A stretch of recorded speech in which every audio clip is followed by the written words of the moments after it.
The Fletcher class of destroyers. They're some of the most numerous ever built. Many prove that they were just as tough as any battleship.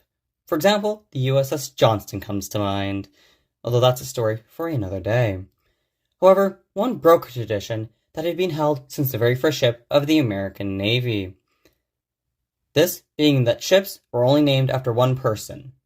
However, the USS The Sullivans was the first to be named after multiple, and she was named, of course, after the 5 Sullivan brothers, who all died together in the explosion and sinking of the Atlanta-class light cruiser USS Juno. So, let's dive into her history and whatever happened to her. USS Sullivan was originally down as Putnam on October 10, 1942, at San Francisco's Bethlehem Shipbuilding Corporation. Her original name, after Putnam, was supposed to be USS Sullivan. However, President Franklin D. Roosevelt changed the name to The Sullivans to clarify that the ship would honor all 5 Sullivan brothers. The name was made official on February 6, 1943. She was laid down on October 10, 1942, launched on April 4, 1943, and commissioned on September 30th of 1943. The ship was sponsored by Miss Thomas F. Sullivan, the mother of the 5 Sullivan brothers. USS The Sullivan's motto is very fitting: "We stick together," which is exactly what the 5 Sullivan brothers got when they served together after the Navy approved them, after much convincing, to allow them to serve aboard the same ship. USS The Sullivans is a Fletcher-class destroyer. She displaces 2,050 long tons, or about 2,080 tons. She displaces 2,050 long tons, which is about 2,080 tons. She is 376 feet 6 inches, 114.76 meters long, has a beam of 39 feet 8 inches, or 12.09 meters, a draft of 17.9 feet, also known as 5.41 meters. For power, she has 4 oil-fired Babcock and Wilcox boilers, about 60,000 horsepower, or 45,000 kilowatts. For propulsion, she had 2 General Electric geared steam turbines on 2 shafts. Her top speed was 35 knots, or 65 kilometers an hour, 40 miles an hour. She had a range of 6,500 nautical miles, 12,000 kilometers, or 7,500 miles, at 15 kilometers an hour, or 9.3 miles an hour. She had a complement of 336, and this is her armament as built, although it did change over the years. She had 5 5-inch 130mm 38 caliber guns, 10 40mm 1.6-inch Bofors anti-aircraft guns. She had 7 20mm 0.79-inch Oerlikon AA cannons, 10 by 21 5-inch 530mm torpedo tubes. There were 2 launchers with 5 tubes each. She had 6 K-gun depth charge throwers, 2 depth charge racks, and this is now her as preserved. She has 4 5-inch 38 caliber guns, 2 3-inch 50 caliber guns, 4 40mm Bofors anti-aircraft guns, 4 20mm Oerlikon anti-aircraft cannons, 2 Mark 32 triple torpedo tubes, 2 Hedgehogs, which are depth charge throwers, and 1 depth charge rack.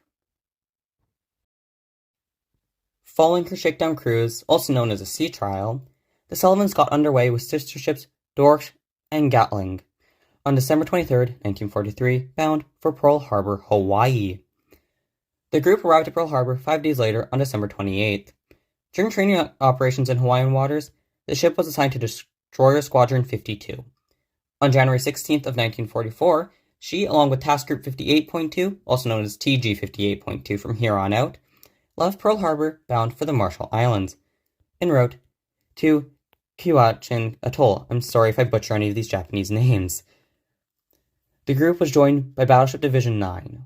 2 days later, on January 18th, as they neared their target, picket destroyers were set ahead to protect the main force from the enemy. On January 24th, TG 58.2 arrived at the Dawn launching point for airstrikes against Roy. For 2 days, the Sullivans screened USS Essex, Intrepid, and Cabot. as they continually launched many aerial raids. After that, the destroyer, she continued her operations to the north and northwest of Raw and Namur Islands, through the Battle of Kewajian. If you know how to say it, please comment. Until the February the 4th, when TG 58.2 retired to refuel and replenish the supplies from fuel ammunition at Margio. Underway at noon on February 12th, the Sullivans screened the sortie of Task Group 58.2 as part of Task Force's 58 raid on Trunk. From the time the task force arrived at its launching point, 4 days later on February 16th, the carriers Essex, Intrepid, and Cabot yet again launched, even more continuous airstrikes. This time, though, it was against Trunk. According to the Sullivans' commander, no enemy opposition of any kind was encountered. This wasn't to last. Even though the task group had launched an unexpected surprise attack, the enemy, the Japanese, were slow to react. However, they reacted. They launched their own attack. They torpedoed the Intrepid, who is still around as a museum ship today. At 0:10 hours on the 17th, also known as 12:10 in the morning, the carrier slowed to 20 knots, 37 kilometers an hour, 23 miles an hour, and lost control of her steering. The Sullivans, Owen, and Stemble stood by and escorted her back to Margio for repairs, reaching Margio on February the 21st. The destroyer soon sailed on to Hawaii, arriving at Pearl Harbor on March 4th for dry docking. Underway again on the 22nd, the Sullivans covered the sortie of Task Forces 58.2, 58.9, and 50.15. On the evening of the 29th, while the American warships were approaching the target areas of Paulus, Yap, and Wooley Islands, enemy aircraft attacked but were driven off by the anti-aircraft fire from the ships. The next day, the Sullivans screened the carriers during air strikes and, that evening, helped to beat off yet another Japanese air attack, something that Fletchers seemed to be really great at during World War II. After returning to Margio, the warships screened Task Group 58.2 during airstrikes on Hollandia, currently known as Japor, Tamiana, Wakti, and Attacked. I am very sorry, by the way, if I'm saying any of these names wrong. Supporting amphibious operations on New Guinea. Late in April, the Sullivans participated in support of airstrikes on the Japanese base at Trunk. On April 29th, during one of these raids, the Japanese retaliated with a low-level air attack. American radar picked up 4 Japanese planes 16 miles, 26 kilometers away, coming in fast at various altitudes from 10 to 500 feet or 150 meters. When the planes came within range, the Sullivans opened up with one 40mm twin mount and all 5 5-inch 130mm main battery guns. 2 aircraft splashed into the sea due to the firing of the American ships, and one crossed ahead of the Sullivans, was taken under fire and crashed in flames off her port or left beam. The Sullivans arrived off the northwest coast of Punap on the afternoon of May the 1st and provided cover for the battleships, which were led by the USS Iowa, which is a museum ship this day, which bombarded the island. From the disengaged side of the screen, the Sullivans fired 18 rounds from extreme range at Tumiu Point. She then noted 3 beached Japanese landing barges and thought, those look like good targets, and she shifted her fire to them. However, she shortly received the General ceasefire order, which came to the dismay of the crew. During the task unit's retirement, Sullivans refueled from USS Yorktown CV-10, which is also a museum ship to this day, and arrived at Margio on May 4th. 10 days later, on May the 14th, TG-58.2 sortied again, bound for Marcus and Wake Islands, launching the first air raid at 8 a.m. on the 19th. The American carriers kept up nearly continuous airstrikes yet again, with no enemy interruptions for 3 days. En route back to Margio, the Sullivans and her sister destroyers conducted a thorough but unsuccessful search for a suspected Japanese submarine. On June the 6th, the Sullivans got underway again, bound for Saipan, Tinian, and Guam, to screen carriers and conducting airstrikes. While on the screen, the Sullivans' radar picked up an enemy snooper around the periphery of the formation, and before dawn, at 3:15 a.m. on the 12th, TG-58.2 shot down one in flames. The second-day strikes against Saipan took place on the 13th to support the American landings there. Assigned the duty of communications link station between task forces, the Sullivans remained within visual sightings of both Task Force 58.1 and TG-58.2.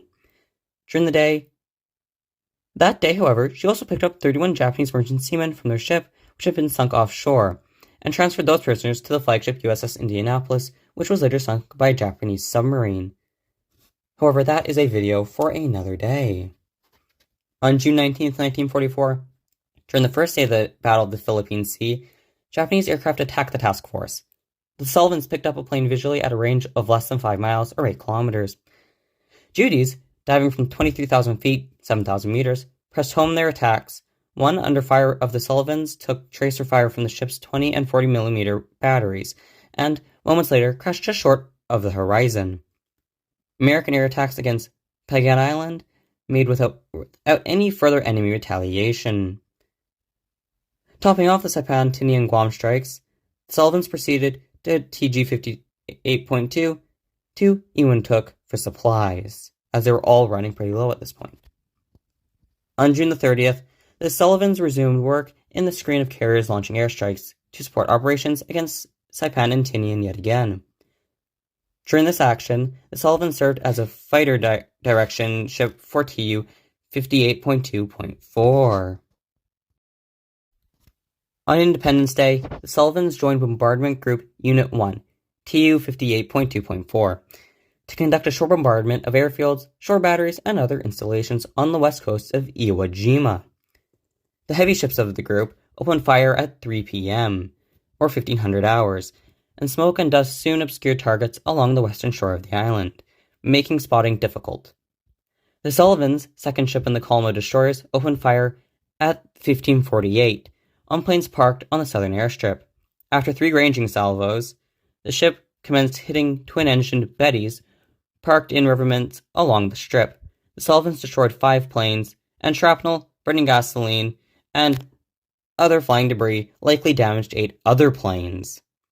Minutes later, an enemy ship resembling an LST came under the Sullivans' gunfire and caught fire astern. While Miller close to complete the destruction of the enemy vessel, the Sullivans and the remainder of the bombardment group unit retired and rejoined TG-58.2. From July 2nd to the 27th to the 22nd, TG-58.2 operated south and west of the Marianas, conducting daily airstrikes on Guam and Rota Islands, before returning to Garapan Anchorage, Saipan, to allow the carriers to replenish bombs. Underway at dawn on the 23rd, the Sullivans accompanied the task group as it headed towards the Paulus for airstrikes on the 26th and the 27th. She joined TG-58.4 for temporary duty on July 30th, and continued airstrikes until August 6th, when she joined TG-58.7. The heavy bombardment group and operated with TP-34 until August 11th, when the group returned to Iwintuk for replenishment yet again. Early in September, as the Navy prepared to take the Paulus, the Sullivans supported airstrikes against Japanese air bases in the Philippines. At dawn on the 7th, she began radar picket duty for TG-38.2, which continued through the strikes on September 9th and 10th. From 6 p.m. or 1800 hours on September 12th, the ships noticed an increase in air activity, observing many bogies that merely orbited the formations as snoopers. The carrier conducted further raids on the central Philippines on the 13th and the 14th, and then shifted course to the north to Manila to attack 2 airfields there. Commencing on the 21st, 3 days later, American planes again hit the central Philippines, taking out even more Japanese forces. Returning to Tanapang Harbor, Saipan, at dawn on the 28th, the Sullivans went alongside USS Massachusetts, BB-59, I struggle at saying that, which is a museum ship to this day, for ammunition, provisions, and routine upkeep. However, the crossing swells in the anchorage swept the Sullivans hard against the battleship's steel hull, damaging the destroyer's hull and superstructure. Following brief anti-submarine patrol duty, she proceeded to Uthi on October 1st.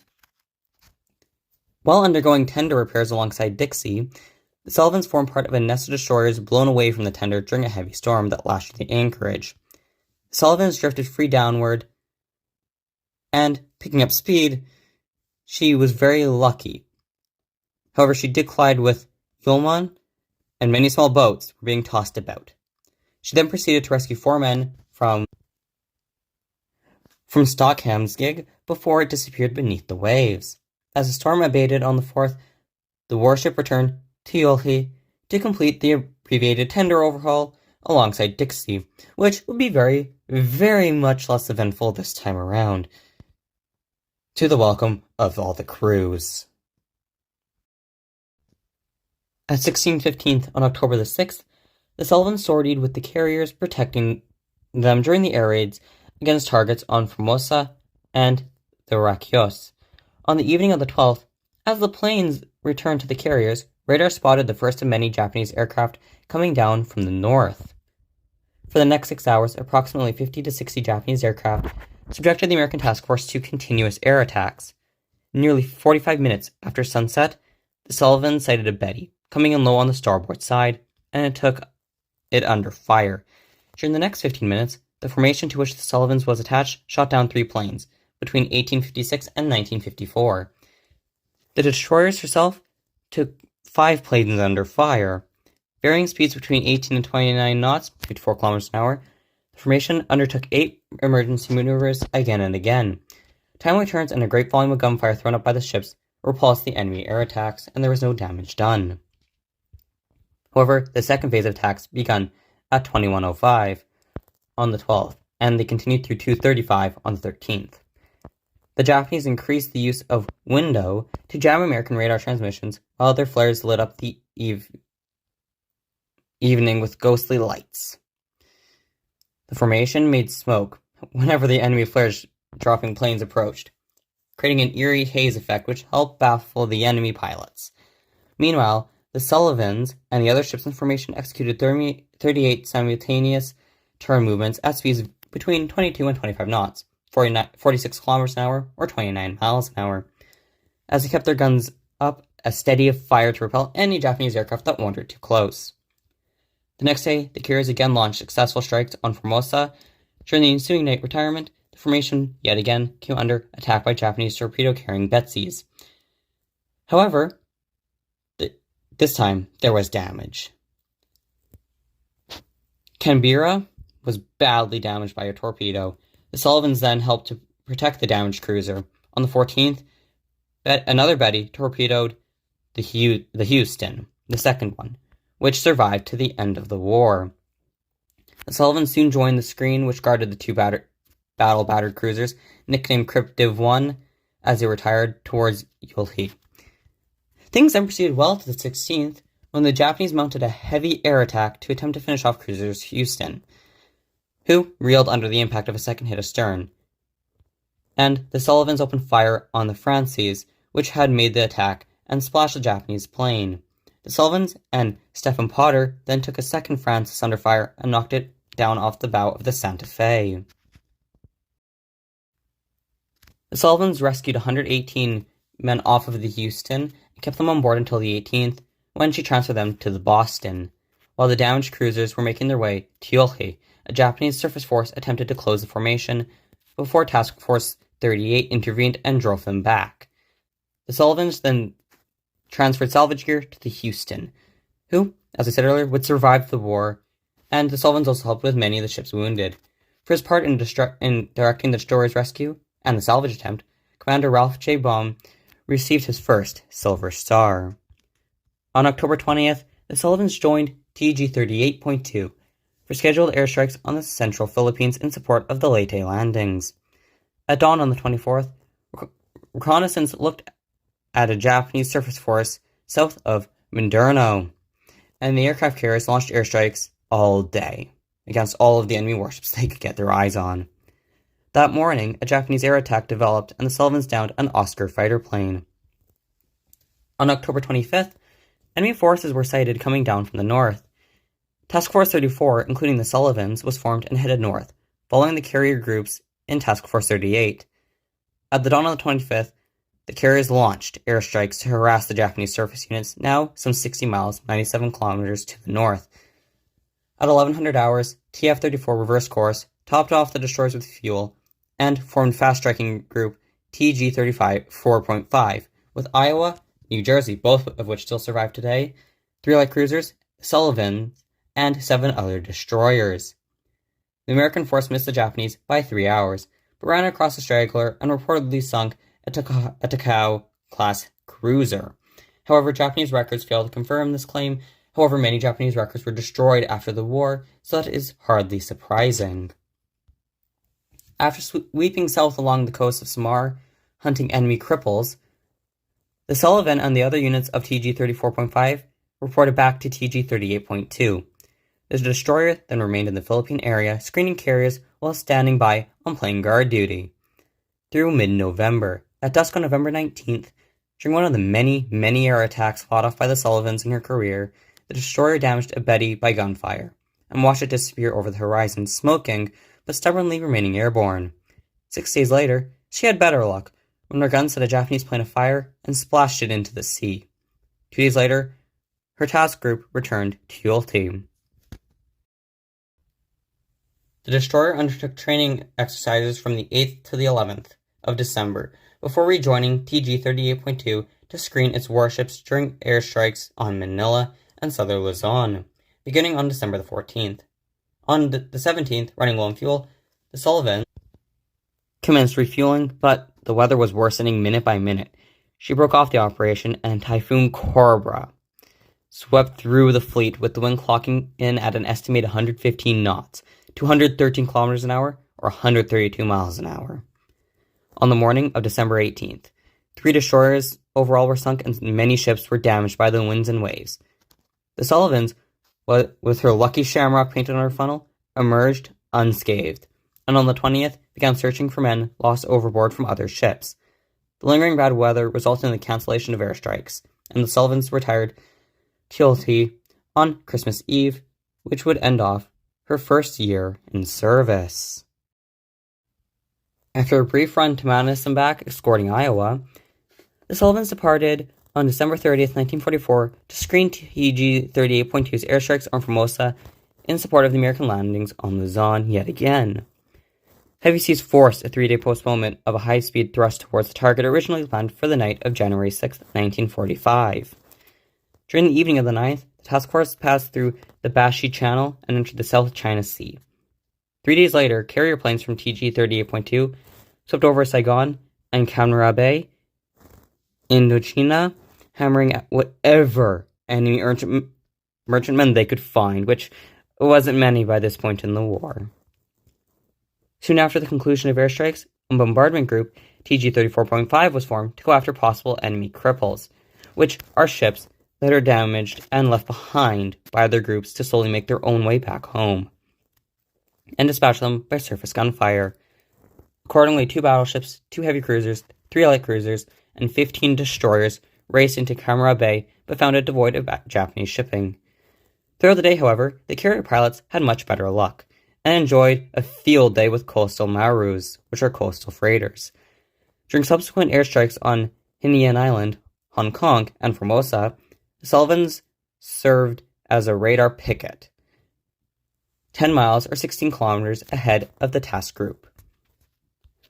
A brief respite for upgrade at Ulte in late January preceded the ship's development with TG-58.2, covering the carriers as they launched devastating airstrikes against the Japanese homeland itself, hitting Tokyo and other targets on Honshu.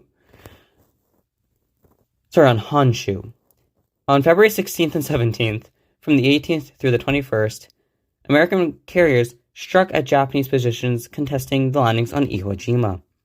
More strikes were scheduled for Tokyo 4 days later, but bad weather yet again forced their cancellation. Retiring from the area, TF-58 fueled and commanded a high-speed run at Okinawa at noon on February the 28th. Later that day, the Sullivans sighted and destroyed a drifting mine. At dawn on March the 1st, Hellcats, Avengers, Dauntlesses, and Helldivers attacked Japanese positions on Okinawa. The ships of the task force encountered no enemy opposition from sea or sky, and soon retired towards Ulte. The Sullivans sortied 12 days later, bound for Kyushu and southern Honshu, to support the invasion of Okinawa. once again screening TJ-58.2. The Sullivans stood by the carriers while they launched airstrikes on March the 14th. On March 20th, the Sullivans refueled from the USS Enterprise at 11:52, clearing the carrier side 5 minutes later when a kamikaze alert was sounded. At 14:39, the Sullivans commenced maneuvering to go alongside Enterprise yet again, this time to pick up a part for her front-deployed radar antenna. Soon, however, another enemy air attack scattered the ships. As the line had not yet been thrown across to the carrier, the Sullivans bent on speed and cleared her as other ships in the task force opened fire on the attackers. A Japanese plane came through the anti-aircraft fire and clashed into the Halsey Powell astern as the destroyer was fueling alongside Chinook. The stricken destroyer lost steering control and started to veer across the big carrier's bow, and only rapid and radical maneuvering on Chinook's part avoided a collision and almost certain death for most of the crew. The Sullivans soon closed on Halsey Powell to render emergency assistance. She slowed to a stop 11 minutes later and lowered her motor whaleboat to transfer her medical officer and a pharmacist mate to the Halsey Powell. From this point on, just referred to as the Powell. When another kamikaze came out of the skies, apparently bent this time onto crashing into the pesky Sullivans. At 16:10, the destroyer's radar picked up the Zeke on its approach, and as soon as the motor whaler was clear of the water, the Sullivans leapt ahead with all engines thrusting at flank speed, which is full speed. Bringing the right full rudder, the Sullivans maneuvered radically with their 20 and 40 millimeter guns, setting streams of shells at the Zeke, which passed 100 feet, 30 meters, over the masthead and escaped. Meanwhile, Powell managed to achieve a steady course at 5 knots, and with the Sullivans, retired towards Yulhi yet again. However, their troubles weren't over yet, because at 10:46 the following day, March 21st, the Sullivans picked up a plane crossing 15 miles, 24 kilometers, visually identified it as a twin-engine Francis. The aircraft was taken under fire at approximately 10,000 yards, or 9,100 meters, by the Sullivans' 5-inch battery. Powell joined in too, and within a few moments the Francis crashed into the sea, about 3,000 yards, 2,700 meters, abeam of the Sullivans. At 12:50, a Combat Air Patrol CAP Hellcat from Yorktown, under direction of Powell, and splashed another Francis. At 13:20, another Hellcat, this time from Intrepid, directed this time by the Sullivans, downed a Nick, or DNA. On March 25th, the Sullivans and Powell arrived at Yulhi. The former for upkeep prior to exercising trainings, and the latter to repair the damage from the attacks earlier in the week. The warship next rendezvoused with Task Force 58 off Okinawa, and guarded the carriers supporting the landings on the island. While on radar picket duty on the 15th, the ship came under enemy aircraft fire. However, she downed one plane and emerged unscathed yet again. She was very lucky with this. She continued conducting radar picket patrols for the task force group, ranging from 12 to 25 miles, 40 kilometers out of the main body of the force. On the afternoon of the 29th, she commenced fueling from Bunker Hill, but a kamikaze alert also interrupted this replenishment as well. This forced the Sullivans to break away from the carrier's side. During the ensuing action, Hazelwood and Haggard were both crashed into by kamikazes, but survived. Kamikazes continued to plague the ships of TG-58.3 as they supported the troops fighting ashore on Okinawa. Everything from landing craft to battleships were targeted. On the morning of May 11th, a kamikaze crashed into Bunker Hill. Sullivans promptly closed to the carrier to render assistance and pick up 166 men who had been forced over the side by fires that at one point ravaged the ship. After transferring them to ships in TG-50.8 and replenishing her fuel bunkers, she helped to screen TG-58.3 during the airstrikes on Kishu. Bunker Hill, by the way, would also go on to survive the war and would be scrapped in the 70s. In a morning air attack 3 days later, Enterprise was hit by a kamikaze, but she would survive the war, only to be scrapped after the war in the 1950s. 4 enemy planes were shot down in the melee, one by the Sullivans, in what proved to be her last combat action of World War II.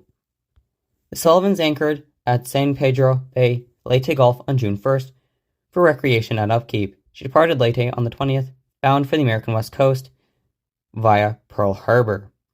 The destroyer arrived at Mare Island, California on July the 9th, and 2 days later commenced her overhaul. This caused her to miss the final fleet activities that closed the war. Since the return of peace greatly reduced the Navy's need for so many warships, the Sullivans was decommissioned at San Diego on January 10, 1946. Soon after, her overhaul was completed, and she was placed in the Pacific Reserve Fleet. The Sullivans remained decommissioned at San Diego until May 1951, when she began to undergo reactivation. That's right, this wasn't the end of the destroyer. This was due to naval fleet expansion because of the Korean War. She was recommissioned on July 6, 1951, and soon headed to her new home port of Newport, Rhode Island. By the way of the Panama Canal during the winter of 51 to 52, the Sullivans conducted training exercises off the East Coast and in the Caribbean. The Sullivans departed Newport on September 6, 1952, bound for Japan. Proceeding via the Panama Canal, San Diego, Pearl Harbor, and finally Midway, she arrived at Sasebo, Japan on October 10, 1952. The next day, she got underway to join Task Force 77 off the eastern shores of Korea. Her duties included screening the fast carriers, many of which were Essexes, which were launching repeated airstrikes to interject enemy supply lines, just like she did during World War II, successfully, may I add. She also supported the United Nations ground forces who were battling communist forces from both North Korea and China. That's right, this time she wasn't going after Japan. The Sullivans remained on this duty until October 20th of 1952, when she steamed to Yokosuka, Japan, for a brief refit. Following this refit, the Sullivans stopped at Bruckner Bay, Okinawa, and then proceeded to rejoin Task Force 77. Upon her arrival on November 16, 1952, she resumed screening activities and supporting the carriers as they made the northernmost stab at North Korean supply lines, approaching within 75 miles, 120 kilometers, of the Soviet base at Vladivostok in Russia. MiG-15 fighters from North Korea approached the task force, with combat patrol Grumman F-9F Panthers downed 2 of the attackers and damaged a third, in history's first engagement between fighter jets over water. The destroyer arrived back at Sasebo, Japan on December 5th of 1952. From there, she joined the United Nations forces on December 14th, 1952, in blockading the Korean coast. Her mission was to interject seaborne traffic and bombard shore targets to support United Nations ground troops and interject enemy supply lines. Arriving in Area G the following day, the Sullivans made contact with the enemy on the 16th off Sungjin, North Korea, which was an important rail terminus and supply center. For the next few days, she bombarded railroad trains and tunnels. She frequently opened fire to destroy railroad rolling stock. That's right, she is a train buster. Depots, and preventing repairs to railroad tracks and buildings. On Christmas Day, 1952, the Sullivans scored direct hits on a railroad bridge, while under fire from enemy artillery positions on shore. 50 rounds from enemy guns failed to touch the ship, which seemed to be a clear case during the war. She got incredibly lucky and never once got hit. Although she had many near misses that showered the warship's decks with shell fragments. Counter-battery fire from the ship destroyed at least one of the enemy artillery positions. However, Sullivans was soon ordered home and departed Yokosuka, Japan on January 29, 1953. On the voyage home, she called again at Bruckner Bay, Okinawa, Hong Kong, Subic Bay, Singapore, Colombo, Ceylon, Bombay, India, Bahrain, and Aden. That's right, she went the long way home. The Sullivans then steamed through the Red Sea, transiting the Suez Canal, and proceeded to Cannes, France, via Naples, after a brief fueling stop at Gibraltar. The warship finally reached home at Newport, Rhode Island on April 11, 1953. The destroyer would operate out of her home port into the summer of 1953, before deploying to the Mediterranean for a tour of duty with the 6th Fleet. She remained on this duty through the end of the year and returned to Newport on February 3, 1954, for operations off the East Coast and into the Caribbean Sea through May of 1955. She again deployed to Europe and the Mediterranean waters from May to August of that year before returning to Newport late in the summer. In the years that followed, the Sullivans continued alternating East Coast operations with Mediterranean deployments. The summer of 1958 saw a communist threat to the security of the country of Lebanon, and President Dwight D. Eisenhower, who happened to have been a general during World War II, ordered American ships to land troops there to protect Americans and to help stabilize the tense situation. The Sullivans supported the landings of Marines at Beirut. After their presence had finally dispelled the crisis, she returned to the United States for a 3-month Navy Yard overhaul and subsequent refresher training at Naval Station Guantanamo Bay, Cuba. She was back in Newport in March of 1959 and joined the hunter-killer group formed around the aircraft carrier Lake Champlain. Then, after making a midshipman training cruise for a USNA and NROTC midshipman, in which she also conducted anti-submarine warfare operations, the submarine sailed for another Mediterranean deployment, which lasted until she returned home in the autumn. Operations at Newport occupied the Sullivans till early spring of 1960, when she headed south for the ASROC evaluations off Key West, Florida. During this deployment to the southern climes, on March 31st and on April 1st, the warship helped to rescue 5 of 11 survivors from a U.S. Air Force KC-97 Stratofreighter Model F Stratotanker that had ditched 40 miles off the Florida coast near Cape Canaveral. Following NATO exercises in September, the Sullivans visited Lisbon, Portugal, prior to a quick trip through the Mediterranean, Suez Canal, and the Red Sea to Karachi, West Pakistan. In late October and into November, she participated in Operation Midlink 3, joint operations with Pakistani, Iranian, and British warships. After returning to the Mediterranean, the Sullivans conducted exercises with the French Navy and with the Sixth Fleet and reached home in time for Christmas. In January of 1961, the Sullivans assisted in the sea trials of the nuclear-powered fleet ballistic missile submarine Abraham Lincoln off Portsmouth, New Hampshire, before steaming south and taking part in Operation Springboard. While in the Caribbean, she visited Martinique briefly. Back at the Newport in early March, she was soon returning to the West Indies to support marine landing exercises at Vunique in Puerto Rico. In April, the ship began intensive training in the waters off Florida to prepare to cover a Project Mercury space shot. The Sullivans joined Lake Champlain at Naval Station Mayport, Florida, and took station on May 5, 1961. Commander Alan Shepard's Mercury space capsule Freedom 7 passed overhead and splashed down near Lake Champlain, and was speedily rescued by helicopters from the carrier. The Sullivans then made a midshipman's cruise yet again in June, visiting New York, and then the Canadian port of Halifax, Nova Scotia. From September 1961 to February 1962, the Sullivans underwent a major overhaul in the Boston naval shipyards, and then after this she proceeded to Guantanamo Bay, thereafter to train for duty as a school ship. She subsequently served as a model destroyer in which officer students could see and learn the fundamentals of destroyer operations. In May and again in August, the Sullivans made training cruises to the Caribbean for the destroyer school. In October of 1962, the Soviet missiles were discovered in Cuba, and the Sullivans joined American naval forces blockading the island during negotiations with the Soviet Union over said issue. When the Soviet government withdrew the strategic weapons, the destroyer returned home to Newport.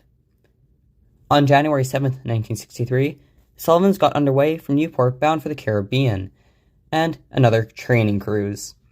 Following her return to Newport, she conducted local operations for the destroyer school. However, after the tragic loss of the nuclear submarine Thresher off Boston on April 10, 1963, causing the destroyer to support enemy emergency investigations of the disaster to make sure that none of their other submarines would have the same fate. For the remainder of 1963 and into the first few months of 64, the Sullivans continued to train officer students. However, on April 1, 1964, she was transferred to the Naval Reserve Force and her home port was changed to New York City. Departing Newport on April 13th, the warship proceeded to New York and took on her selected reserve crew. Cruises with the reserves embarked were mostly devoted to ASW exercises, and the ship took part in voyages to Canadian ports such as Halifax, Nova Scotia, St. John, New Brunswick, and Charlottetown, Prince Edward Island, and in the north, and to Palm Beach, Florida in the south. After the collision of the Australian carrier Melbourne and destroyer Voyager, which resulted in the sinking of Voyager on February 10, 1964, the United States offers the Sullivans, along with her sister ship Twinning, as a temporary replacement. However, the Royal Australian Navy instead accepted the British Royal Navy's offer of the Daring-class destroyer Duchess, which was of the same class as the Voyager, so that makes sense. The Sullivans earned many awards during her service life, 11 total, all being battle stars, 9 during World War II, and 2 more during the Korean War. And on January 7, 1965, the Sullivans was finally decommissioned for the second and final time at the Philadelphia Navy Yards, and she remained in the reserve until the 70s.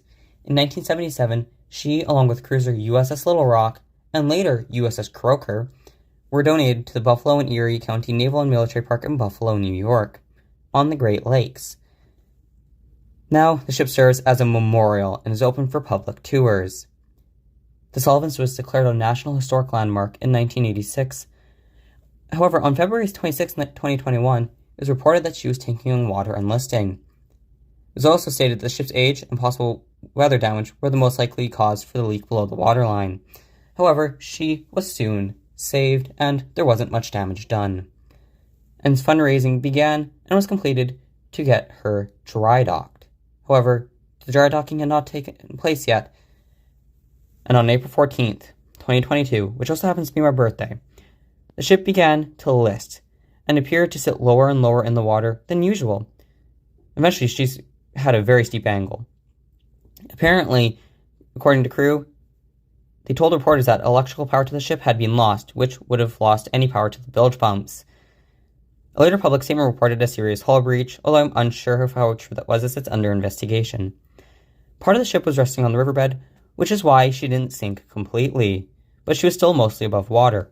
An assessment below decks in May called the damage to the ship's interior considerable, and they're still closed off to this day. In August 2022, she reopened for visits after repairs. I'm sure most people who care about her could tell you exactly where they were when they found out.